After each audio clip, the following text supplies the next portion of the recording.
Waiting for the TV to flip. There we go. Okay. Call this regular city council meeting to order on July 15th, 2024 at 6:30 p.m. Roll call, please.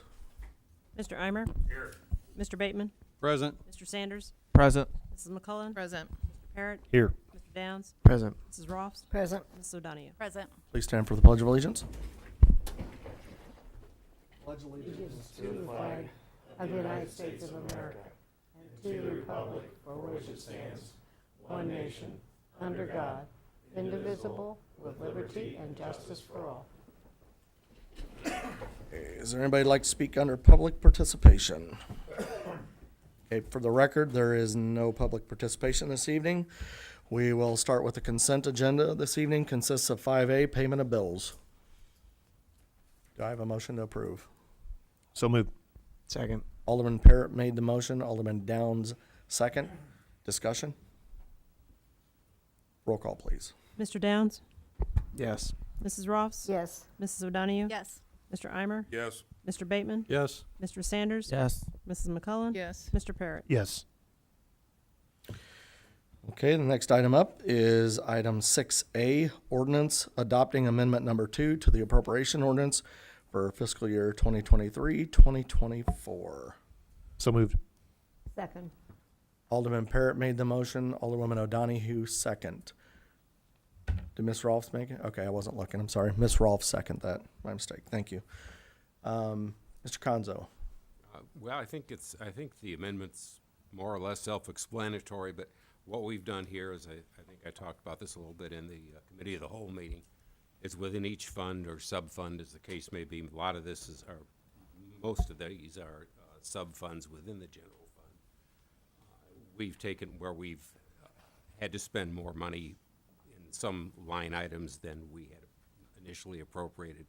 We've taken money from other lines and moved it accordingly. I think the example I used last time was the fire department monthly salaries, where those jobs were not all full during that time. As a result, we didn't spend the money in that line, but we did have to spend it on overtime. And that's a real good example of what these things are. Same thing you see with the insurance. We try to anticipate the worst possible circumstances, and a lot of times we underestimate that. But overall, within that sub-fund, we didn't need as much in a couple of the lines that I thought initially would be worse than they were, but we did need a little more in a couple of the others. Publications had cost us a little more than we'd anticipated, and as a result of that, we moved some money there. It's explained line by line in here. I know Alderman Rolfs asked last time about the loan principal and interest payment in the sewer O&M fund. As I think if you were here last week, I explained at the time, Superintendent Bounds estimated what he thought the total would be, but he had no way of knowing exactly what it would be because the state hasn't bothered to issue the long-awaited amortization chart, and we hope sometime in our lifetime that we will see that. But in any case, this is what we ended up, and we know when we get the invoice is essentially how that works.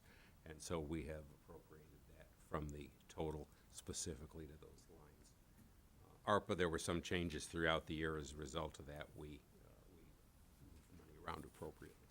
And the rest of them, I think, are pretty well self-explanatory. Some of them are very small amounts. I think one of them is $12, and some of them are, ones for the sewer fund, obviously, are considerably more. I'm sorry. Did the item that we discussed make it into your draft, or we were just going to talk about that tonight for the Well, additional? This is for the 23-24 amendments, so. We'll talk about the 25 then. It would be in the 24-25, yeah. Okay. But yeah, this is just a second amendment to the budget, or the appropriation for 23-24. Okay. All right. Okay. Any other discussion or questions for Mr. Conzo? Roll call, please. Mrs. Ross. Yes.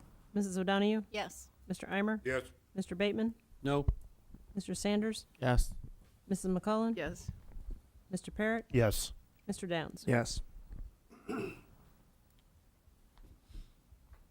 Next item is 6B, ordinance creating 3-3-8 of Lincoln City Code. Move to approve. Second. Alderwoman McClellan made the motion. Alderman Bateman, second. Discussion? Alderman Eimer. Chuck, give us all this printout here, is that correct, on revenues? Yes. You know, I don't gamble. It's not my thing. I'm not against it, I'm not for it, I'm kind of neutral. But I find myself agreeing with Chuck on this because we keep reducing the amount of revenue that we're bringing in, you know, and from the time I've been up here, it just seems like we like to spend a lot. And it's a risky thing by reducing machines again. You know, it's a very slippery slope. I get why you brought it up, but then to lose revenue isn't good either. I mean, it was just like the marijuana tax and all that. We turn around, want to try to do 5% on the to the dare, and it got up to 10. I mean, we just keep going and going and going. And where does it end? I mean, once again, we have a $3 million retirement thing we have to go after, and that's one thing that's always on my mind. I mean, pensions are important. We promise these people that, and whether this comes out of this or not, it's just the principle. It just seems like we constantly want to spend, and now we're cutting. I'm like Chuck. I think the 25 machines is going to hurt us cutting. So I would prefer that we kind of left it the way it was, but I had time to think about it over the week. I almost raised my hand last week about it, and I didn't, and now and especially seeing these numbers, that's why I'm saying what I'm saying now. So that's my point of view. Alderwoman McClellan. I think one of the points that the mayor made was the Main Street coming into Lincoln is not inviting to people who might want to move their businesses into Lincoln. So we could lose some tax money there. We're also, social services are also going to be strained, continue to be strained. Bankruptcies, theft, crime's a big thing sometimes associated with gaming parlors. People steal from their employers to pay back their gaming debts. I mean, causes a lot of social issues too, where we pay one way or the other. So I just wanted to share that. Mr. Eimer. Well, I respectfully gotta disagree with those comments. We don't have the crime problem and people losing their homes over this. The machines are not causing the problem. The signs might be making, I agree with the signs out there making it look bad. I mean, we got signs waving and I kind of see that. I wish we could go to a different approach with this. We just keep cutting revenue, possible revenue coming in, and I wish somebody up here would show me how we can control the spending part of things that we do. So I don't gamble. I don't walk into these places, but I can't say I agree with Ms. McClellan on that respectfully, so. Alderman Downs. Yeah, I'm with Craig. I don't gamble. I've never been into a place like that before. I think I used the ATM once, but it doesn't count. Anyway, I had a real hard time coming to this decision too, Craig, and I was leaning your way for a long time until I talked to some other folks here. But I don't think, I mean, the revenue comes from the people using the machines, not the machines themselves. So there's still 175, there still will be 175. I mean, there's still going to be 200 machines for the foreseeable future until probably a few years until we get down to 175. So it's a pretty small incremental amount. And again, it's not the machines that are generating. These people are still going to have plenty of places in Lincoln to gamble and generate those revenue. In regards to what Ms. McClellan said, Alderman McClellan said, I agree. The signs, if people are upset with how our roads look here with the look of gambling, I think a better approach would be to address the signs than to further reduce the amount of machines. So I'd like to see us take some more action in that regards. So I would have to go back and look at the revenue reports, but just food for thought for those who are on the fence about this. When I took my stance that I wasn't signing any more video gaming licenses, we were at 240 terminals in this town. We have been moving towards 200 for probably over 2 years now. The revenue continues to go up. So I respectfully disagree with the treasurer on this. I think he is speculating on what may happen, similar to what some of us are. But for me, the numbers just tell me that going down will not impact the revenue.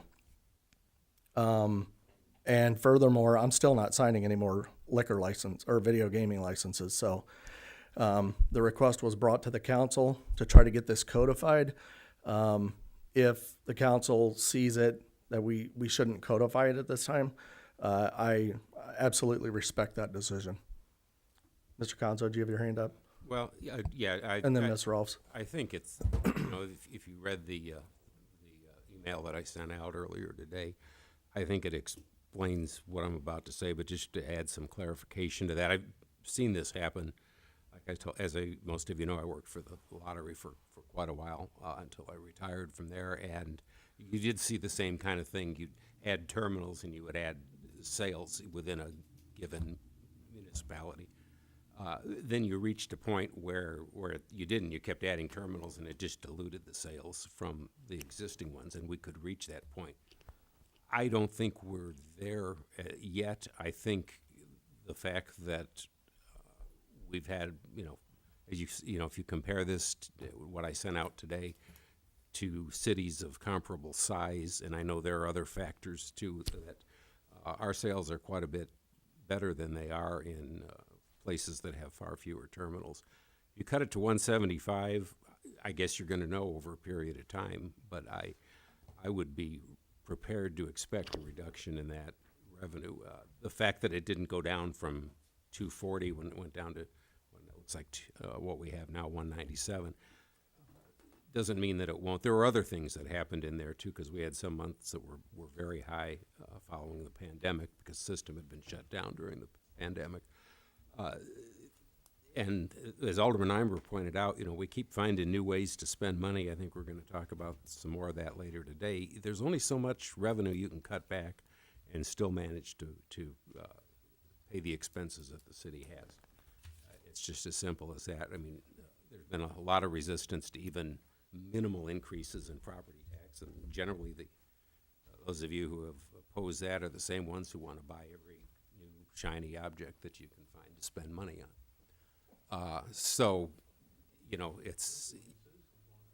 Especially when it's better when you can afford it, though.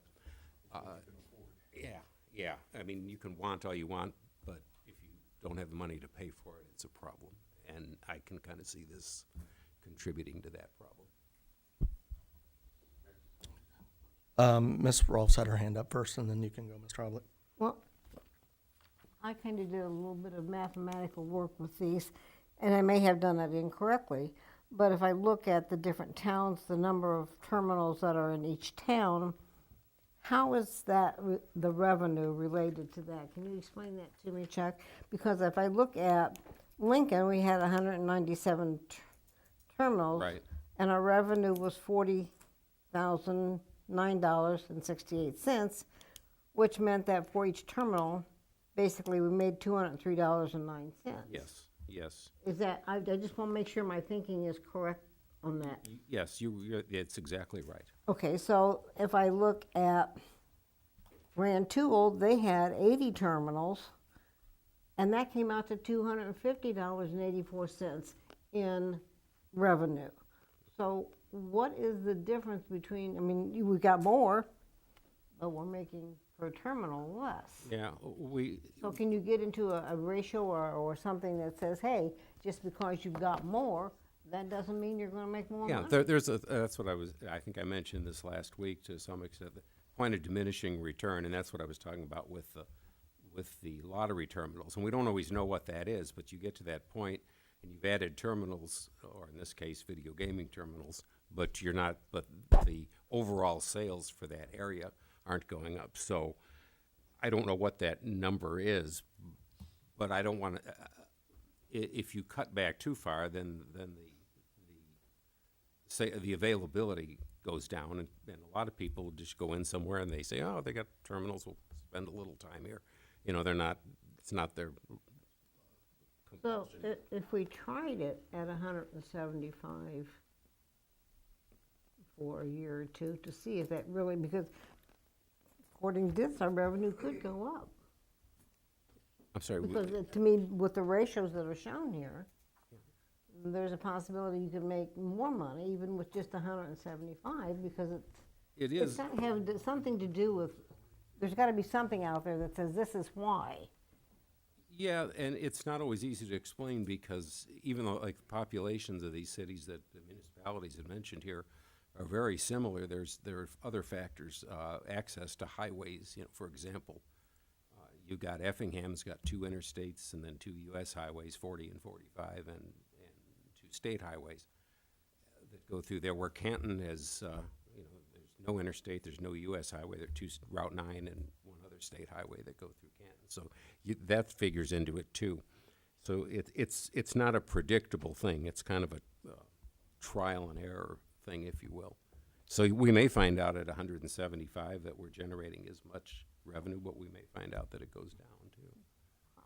I would like to try that, but I know it's a vote of the council. But to me, it's like, if there's any possibility that we're gonna make about the same amount of money, then, We're not closing any businesses either. Yeah. This is So- through attrition. So the report that I'm looking at here, at the end of the year in 2021, we generated $412,000. Keep in mind, I started this probably around 2022. We were at 487,000 at the end of 2022. We are on track to hit almost 500,000 in 2023. So if I've been not signing licenses and the number is going down, but the revenue is going up, I don't know how else to explain that fewer terminals based on data doesn't necessarily mean less revenue. Also, worth pointing out, it took us 2 years to get from 240 to 200 terminals where we're at now. 2 years to get down 40 terminals. This, if the council chooses to put 175 in, they won't see an immediate reduction to 175. It is going to take, and I talked to Alderman Downs about this too, it's going to take a number of years to get down to 175. So if Mr. Conzo's projections are in fact accurate and the reports start to show that the revenue is going down, the council can simply retract that number or raise it back up and get back to a position where they feel comfortable. I don't believe that that's going to happen, but I think every one of us is speculating at this point. Mr. Hoblet had his hand up first. I highly recommend the council pass a cap at this point in time, either 175 or 200. Change it to whoever you will. But that would be, I would highly encourage you guys to do as such. And I don't feel it's appropriate for me to go into any more detail at this period of time. But if you guys want, you can always contact me later. But my legal opinion, please institute a cap. Mr. Parrott, did you have your hand up? Yeah, I was just going to say real quick, if we just figured 200 and you went down to 175, it's like 12.5% reduction. And if you figure $40,000 per month or whatever you're making, that's about a $5,000 decrease. And like you, I don't think you're going to see it. I think you're going to maintain it. What we're making right now, I think we've been pretty consistent with that amount here of the last couple of years, even with the reduction. And so I'm in favor. Mr. Conzo and then Ms. O'Donohue. Just some more statistics, and this is in the monthly report, as it nearly always is, the video gaming tax receipts. And you've got the copy of that report on the last page of it. You'll see that in 2013 we had $65,000 plus in revenue. By 2019 we were up to $325,000. 2020 was off because we had 4 months where everything was shut down. But then you go to 2021, we went from 325, 367 in 2019 to $412,614 in 2021. So there is some proportion to the number of terminals and the revenue that they generate. I would agree. The cap got lifted, it got out of control, and the revenue went up. But how do you explain the last couple of years where the revenue's not going down, but the number of terminals is? And maybe, but I don't know what that level is. You know, maybe it kind of it settles in where the, free market will determine what that is. And maybe that number is 200. Okay. Ms. O'Donohue? So we still have at least one business that has a license for terminals but doesn't have terminals, correct? Correct. And one of those, well, I think there was two, and one of those came forward this week, and they got approved by the state for the terminals. So they will still be able to bring those in even if we cap it at 175 because they already have license. They'll be grandfathered, correct? So that's still more terminals that will be bringing in more income, even if it's capped at 175, correct? Correct. Okay. And for clarification, because this has come up in conversations, if you are a business and you choose to sell your business, say I own a business and I'm going to sell it to Ms. Rolfs, she can then turn around and still have the number of terminals that I did, because we're trying to maintain, it's business retention is what it is. We don't want to impact the number of businesses. So we have seen that. We've also seen where a business changes locations. And we've granted exceptions in those cases too for the same purpose. We don't want to hurt existing businesses, but we're trying to get this under control, and that's the goal. Mr. Sanders? The reason you haven't seen the revenue go down is because we have all these terminals and only about 12 facilities have people that play at them. There are literally terminals that have dust on them because nobody plays them. But we have 12 main businesses here that have all these terminals in them that everybody plays at. That's where they frequent. So I'm in favor of going down to 175. I don't think you're going to see a drop in the revenue. When was the last time, I don't go into it, but, just consensus. I'll bet the real issue is very rarely do you go into a place and every terminal's full. If it is, you can go right down the street, not very far, the way our terminals are set up in this town, and find an empty terminal. And I find it quite odd that some people are sitting here arguing for gaming terminals for the revenue, but yet they were against other revenue sources that we were trying to bring to town. So is it the revenue or what it is? Ms. Rolfs? Mr. Sanders, could you tell me what you said? Did you say something about the backs of the machine? No, I'm saying that there's only about 12 facilities here in town that actually have people that play, and we have all these terminals. You go into some of these, and they have dust on the machines because nobody plays them. So I'm in favor of What do they them. have on there? What do they have on the machine? Dust, Oh, okay, because nobody plays them. okay. I would be more worried about losing revenue to the online gaming They do too.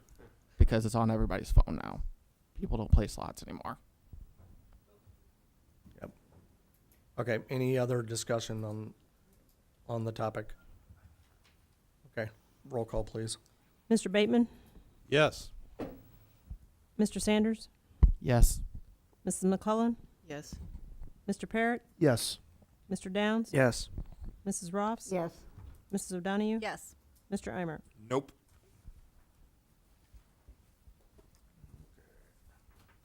Okay, next up is item 8A, the city treasurer's report for June 2024. Treasurer Conzo. Thank you, Mayor. Well, I've already talked about the video gaming, so we won't need to go into much detail on that.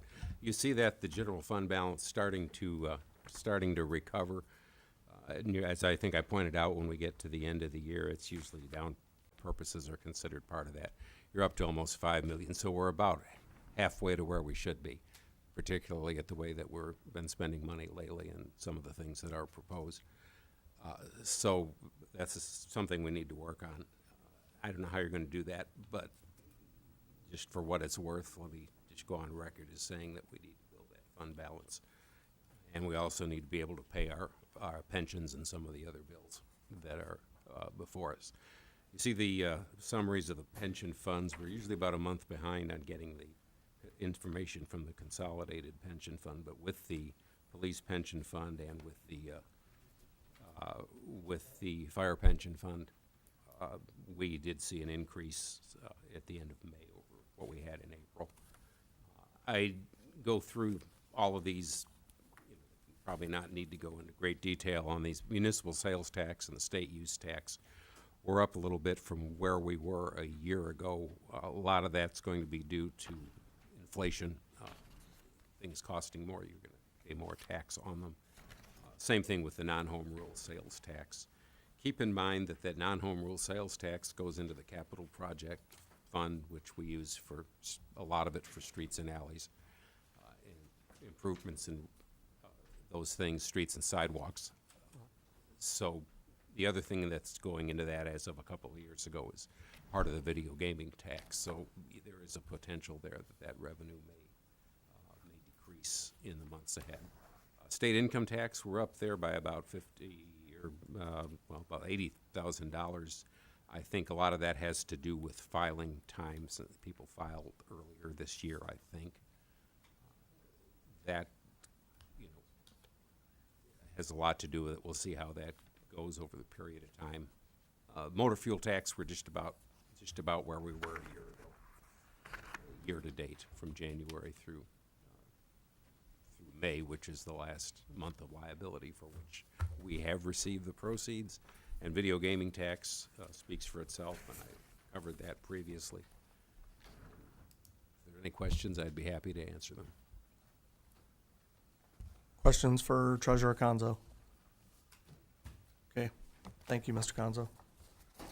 Okay, next up is 8B, City Clerk's Report for June 2024. Ms. Bateman. The total amount of sewer receipts in the month of June that was collected was $218,033.04, which $22,859.62 were from the both prisons.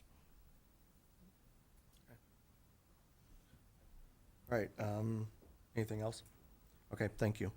Next up is 8C, Department Head Reports for June 2024. Most of those are already on file on the city website. If they're not, they will be shortly. That brings us down to item 9A, the approval of Crawford, Murphy, and Tilley work order number 10 for engineering services for the 2024 curb and sidewalk project in an amount not to exceed $33,000. Move to approve. Second. Alderwoman Rolfs made the motion. Alderman Parrott, second. Discussion? Roll call, please. Mr. Parrott? Yes. Mr. Downs? Yes. Mrs. Ross? Yes. Mrs. O'Donoghue? Yes. Mr. Eimer? Yes. Mr. Bateman? Yes. Mr. Sanders? Yes. Mrs. McCullough? Yes. And the next item is 9B, revocation of previously assigned interest and approval of assignment of interest to Hometown Redevelopment LLC. Move to approve. Second. Alderwoman O'Donoghue made the motion. Alderman Parrott, second. Discussion? Roll call, please. Mr. Parrott? Yes. Mr. Downs? Yes. Mrs. Ross? Yes. Mrs. O'Donoghue? Yes. Mr. Eimer? Mr. Bateman? Yes. Mr. Sanders? Yes. Mrs. McClellan? Okay, that brings us down to announcements. The only announcement that I have is that Third Fridays is this Friday. It is the last one of the season, so if you are able to come out, please do so. I don't know what the temperature is going to be like. Is it supposed to come down, or is it still going to be a hot one? Oh, 79. There you go. It'll be good. Yeah, and we got water features too. So, I think we have a sign-up sheet out on the city Facebook page. Always could use volunteers for the inflatables. So if you are interested in doing that, we'd love to have you. Okay, anybody else with an announcement? Alderman Parrott. Yeah, just real quick. I had a resident reach out in regards to the condition of the alley here in between like the library and told her there's many things that kind of go into that, and we spoke to that probably 8 years ago or so, 7 years ago. Yep. And part of the issue is just not paving it, but because of sewer, underlying sewer issues, perhaps. I don't know if we can bring this topic back up again at some point because it's not getting any better. But the cost, I think, we were around $750,000, maybe 7 years ago or whatever it was, to kind of redo the whole thing back there. And I can only imagine it's way more. Yeah, I don't know who else that individual reached out to. I got a phone call and an email too. If you remember back then, the big grand plan was this fancy parking lot with a statue on the corner and stuff, and then it closed the alley on the Kickapoo side, and then there was going to be a dumpster, and it got into a lot of other things. Moving the power lines too, I think, underground. Fewer parking spaces. Yeah, it was a grand plan. I agree with you, and that's what I told the individual on the phone, that we've already been talking about it, at least I have with some department heads, about bringing that back. We're just waiting to get another matter resolved before we do. I still think that it's possible for us to do something that would drastically improve that alley. It is horrendous, I will agree. Thank you. Mr. Rolfs, did you have anything? I did. I had a constituent that sent me 2 flyers this week. The first one that he sent was about the Keeping Logan Correctional Center in Logan County. This event is on Friday, July the 26th, this coming Friday, and Next at the Friday. rec center. I'm sorry, it's next Friday. Huh? 26th is next Friday. You're right. I'm a week ahead. It is. It's Thank okay. goodness. Plan ahead. I have to work all day Saturday to cook out. So anyway, I have that flyer. If anybody's interested, there's a softball tournament, and this is at Lincoln Rec Center.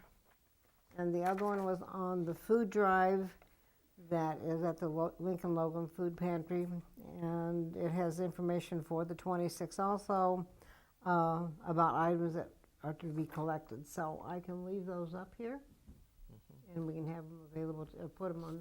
Hey, do we have a bulletin board down there we can put these on? We can put those on there. So anyway, both of those events are on the 26th. So. And that reminded me, if anybody is available either during the week on the weekends, they're still working on the tiny home build number 6 in Atlanta. We were up there this weekend and managed to get the walls up and the trusses hung. So I don't know if they went out there today. It's awful hot. I mean, I was only out there 3 hours and it was unbearable that day. So, but if you're available, reach out to Civic or I can connect you. And they would love to have a couple bodies to swing hammers and stuff like that. It's good work. Mr. Reimer. Outside? Who knows? It was muffled in here, so I can't make a prediction as to what that Vehicle, maybe. Okay, any other announcements? Chief?